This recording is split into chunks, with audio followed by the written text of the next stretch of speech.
Assalamu alaikum, dear Huda TV viewers. Once again, second part of Ramadan Changed Me here, second out of 10 episodes under the topic making the intention to change. Every action has to start via intention. We talked in the first part about potential obstacles before the intention. We heard Sheikh Ram is mentioning many of the reasons behind that, and that you have to know yourself first before you could have any realistic intention for change.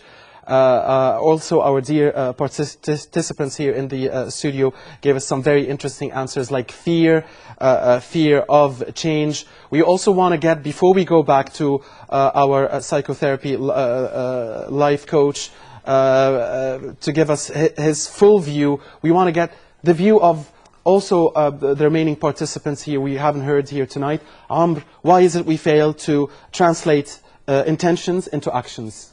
I think this is because I don't know myself. You know, I stand before in front of a mirror. I don't know myself, my abilities, my skills. I don't know if I can do it or not. Right. The same point the Sheikh was mentioning about knowing yourself. That's the introduction. Sharif, why do we fail?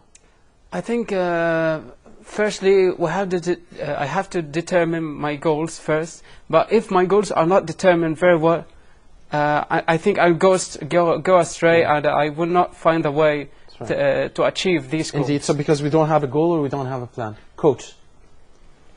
I want to come back to Asher, what he was talking about fear. Let him finish off, inshallah. That sounded quite good. Please. Yeah, what I was saying is, especially in Ramadan, we pray behind the Imam in Tarawih, and he recites the Quran from his memory.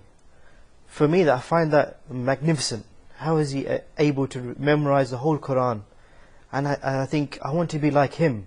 But when I look at the Quran and I see all of the pages, how am I going to memorize all of this? This is when the fear comes in. How am I going to do that? And I think the best way to do that is to take it step by step, to memorize the first juz and have that as my goal. That way I lessen the fear. I make the overall objective more accessible. And I reduce the fear.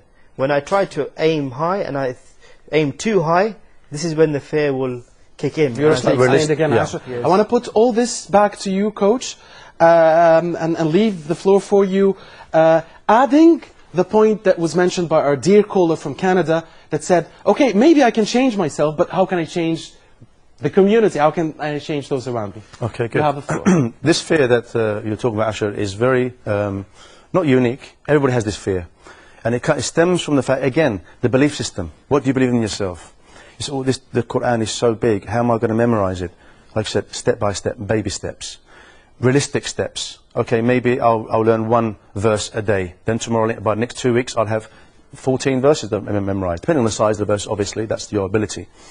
The fear comes from the fact that the person doesn't believe in what they can achieve. And thinking, who is going to approve me? Who's going to improve this action of mine? When you make the intention, it's from Allah subhanahu wa ta'ala. That is why you want to memorize, we're talking specifically here with the Quran.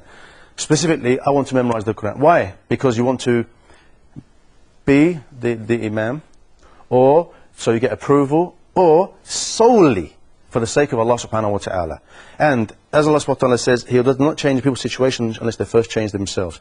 I want to change, I want to memorize the Quran, but Allah, I want to do it for you. And I'm not going to tell anybody else that I'm going to do it. And at night time, when everyone's asleep, you know better than me what my intentions are. The more you sincerely make that intention, the more Allah subhanahu wa ta'ala will help you in it. Sufyan al-Thawri, rahimahullah, third generation, he said the hardest thing for me to do is to purify my intention. And who are we now? It's going to be very difficult for us. But you try, you strive, and you believe. Coming on the coaching aspect, most people don't have the belief in themselves. The belief that, yes, I can achieve this. Not, I can't. I can't, the word I can't comes from a childlike mentality. When you grow up, it's like there's a poem. When I grew up, I left the childhood things behind. Now, we have to make the question to ourselves, will I or won't I? Not, I can't. And then the person who you're saying it to will say, yeah, I can't neither, and I know you can't. Is it necessary to take steps in... gradual steps. Getting over fear, because he mentioned about when you look at the Quran as a book, it's because you're looking as a book. If you look at it as a juz, right, then you're taking a step instead of don't aim too high.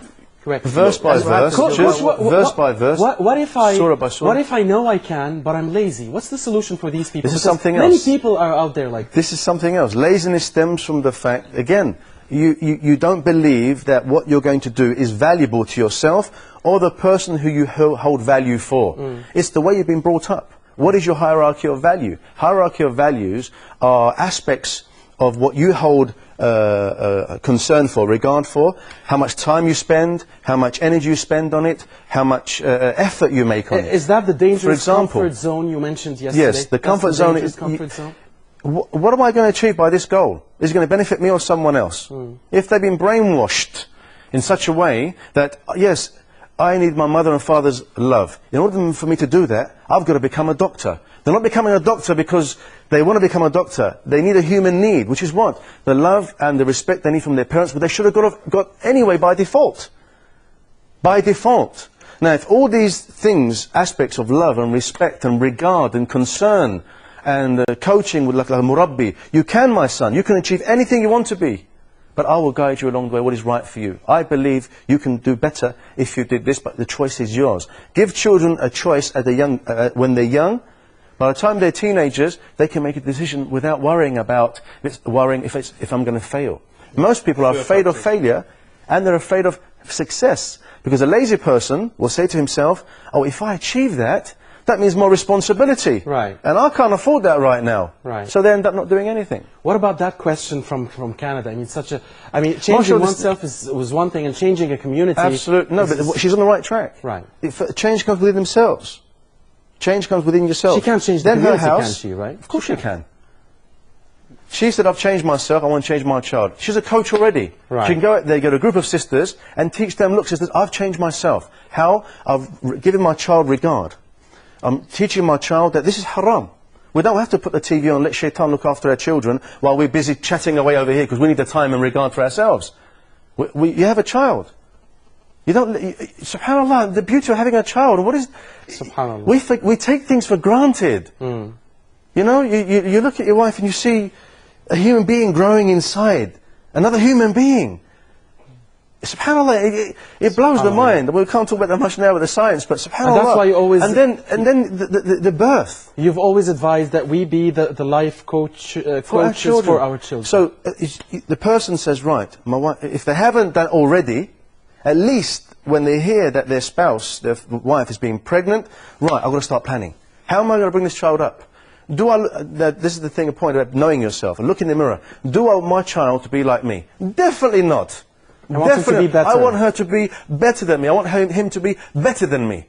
Achieve the highest. How am I going to do that? How am I going to do that? By teaching the child that everything they are doing is okay. It's fine. There is something we call Montessori teaching. You follow the child around in the house or in the garden and they pick up things. But the first thing we do, don't touch that, don't touch that. Don't walk over it. SubhanAllah. The fear, I'm a 3-year-old child, what do you mean? I'm curious. I want to know. So you let the child open the drawer and say, what's in there, Baba? What are you looking for? Picks up some clothes. Oh, it's clothes. Then they will never go back to that drawer again. But you make an effort to make an emotional outburst. Don't do that. Okay, then come where? That child is thinking, well, tonight or tomorrow, or when I can, when I'm 4 or 5, or next week, I'm going to look in that drawer because I'm so curious. They've made the drawer now more curious than I was curious about it in the first place. Right. When you walk out of a room and you say to a child, I'm going out 5 minutes, but don't touch that box. What's the first thing that child's going to do? You will guarantee they're going to look into it. I do, even as an adult, when someone says to me, don't do that, don't do that. Such a beautiful emphasis Instead of us telling children or each other, don't do something, tell them what they should do. Instead of saying, don't run, you say, walk. Right. There's a difference in mentality. No one's nuts. So basically it's a guidance. Instead of giving an answer with no explanation, you guide to something else. Yes, you guide them. What is it? Why are you curious about this? What is it? Or they go to the kitchen, there's a knife in her hand or whatever it is.